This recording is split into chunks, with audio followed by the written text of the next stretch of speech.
Welcome to Penrose Learning, where we make understanding easy. You start now by fixing two essentials: awake time and your bedroom. Pick a wake time you can keep daily. Your circadian rhythm follows consistency. Once chosen, make the room cool and dark, roughly 16-19 degrees C, and blackout curtains help melatonin work.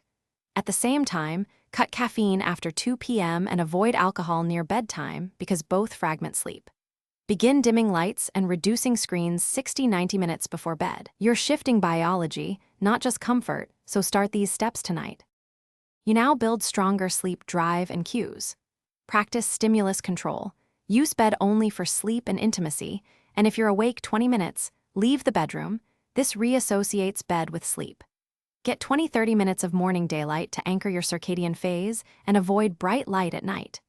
Schedule vigorous exercise earlier so it's finished at least 3 hours before bedtime, while gentle yoga or stretching can be closer. Combine these with progressive muscle relaxation before bed to down-regulate arousal, and you finish by refining and monitoring progress.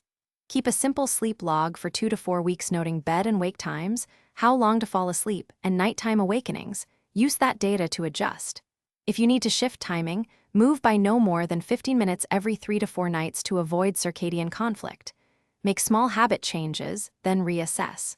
Troubleshooting tip: if insomnia persists beyond 3 months or causes daytime impairment, pursue cognitive behavioral therapy for insomnia or medical evaluation rather than more sleep aids.